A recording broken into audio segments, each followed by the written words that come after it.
are a Jackson State fan, you should be really excited. Number one, because the spring game is tomorrow. Two, because there are going to be future recruits visiting tomorrow as well. They're going to go around campus. They're going to look at the spring game, and they're going to come to their own conclusions about whether they want to go to Jackson State University.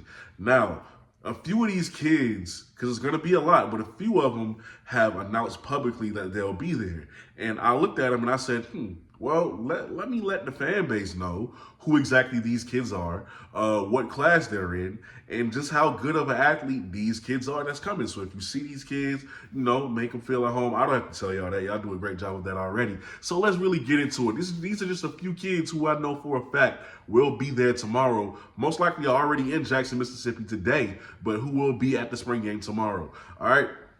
Number one, Jaylen Moore. Jaylen Moore is a 6'1", 220-pound linebacker from Hattiesburg, Mississippi. Interestingly enough, this kid is very well accomplished. All right, he is a 7A All-Region MVP team. This man is a Pine Belt Sports All-Area player. Okay, he runs a 4.59 in a 40-yard dash. He squats 556 pounds. He benches 305, and he power cleans 280. So he gets busy in that gym. Now, when it comes to stats, this kid has 123 total tackles last season. 64 of those tackles were solo tackles, 59 assist tackles, 4 tackles for loss, 5 hurries, 4 QB hurries, 2 pass breakups, an interception, 2 fumble recoveries, 1 defensive touchdown, and he finished that off by being a state champion. Y'all, this man knows how to get to the football. That is a production guy right there. He knows where the football is always going to be. Also, it is important to say that he does have 2 offers currently, but both of them, surprisingly enough, are just JUCO offers. So one is from Pearl River Community College, and the other is from East Mississippi Community College, the school that you've seen on Last Chance U for like the first 2 or 3 seasons. So it is interesting that this kid does not have more offers.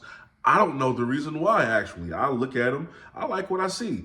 Next up, we got Khil Jackson, 6'1", 300-pound defensive tackle and defensive end. He's kind of versatile in that aspect. And this is a JUCO prospect. So he's a little bit more mature, a little bit more older, and he's coming from Golden West Community College.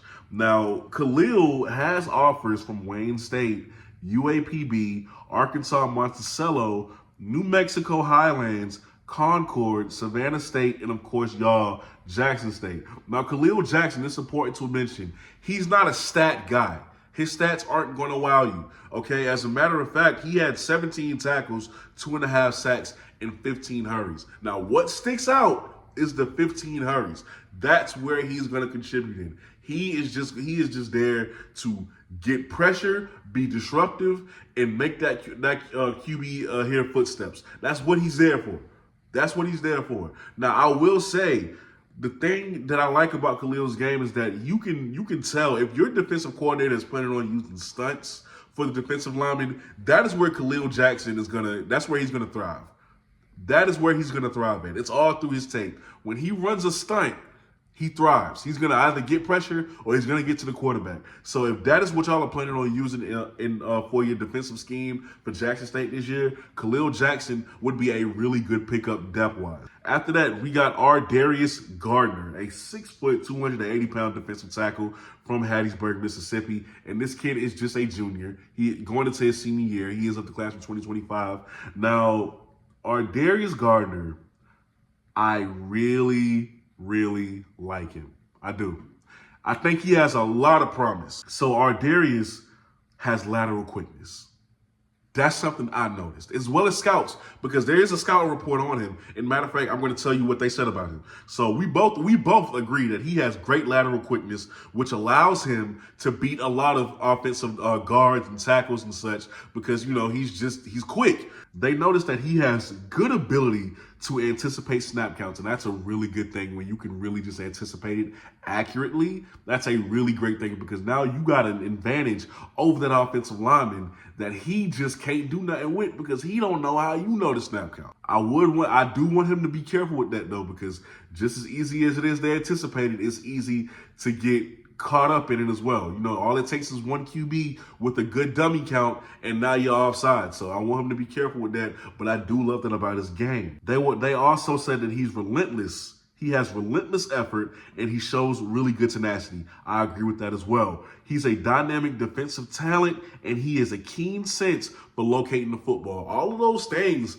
are true. When you see that in his, you see that in his game. He's more than just disruptive, right? He's more than just what you see from Khil Jackson's tape. He can stunt. He can penetrate inside. Okay, he can be disruptive. He can stop the run. He can get to the quarterback. This man is very quick in that tight space, especially when it's just a one-on-one situation with him and the guard. That's a matchup you might not want to be in with him. So I really like what I see from Mr. Gardner, and I hope Jackson State gets him because he's going to be a force. And last but most certainly not least, of course, y'all know there's going to be a lot more kids at the spring game, but these are just a little bit from what I've seen.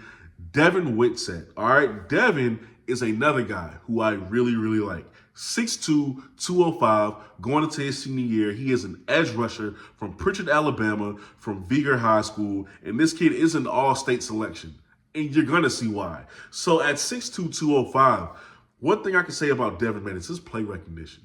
His play recognition is really good and it's stuck out. I found myself almost watching this whole highlight tape because I was just intrigued as the tape continued to play. See, with his play recognition, it doesn't matter if it's a veer option or a regular read option or a triple option. He knows, he's able to find out who's keeping that football quickly, and then he's going to lock onto the ball carrier and make a stop. On top of that, he has really good edge containment, which is something that you also notices on his tape. He's not going to let go of that edge.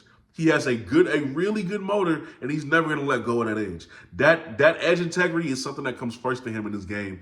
You can tell. On top of that, he's really disruptive, and I mean that from a strength standpoint. You see, at 205, I expected him to be quick. I expected him to be fast, and he is those things, but that's all I expected him to be. I expected him to use speed and athleticism to get around these bigger tackles, okay? But the fact that he is that strong at 205, that he could blow up pull plays, that he can fend off tackles who are bigger than him, the fact that he can fend them off and still make the tackle and still disrupt plays only using his strength is surprising to me, because now I'm looking at him and I'm thinking to myself, imagine what we could do with you when we get you with a college training, weight training program, when we put that weight on you, when we put that muscle on you. Imagine what we can do with you. Imagine the type of player that you can be. So these are the guys, just a really small few of the guys that will be visiting Jackson State. Listen, man, I like those last two. I hope y'all get all four of them, because I like these kids' game. I think, they show a lot of promise, but those last two, I feel like y'all should definitely, I want y'all to hit on those, because those last two guys, they have a lot of potential. So let me know what you think down in the comments below.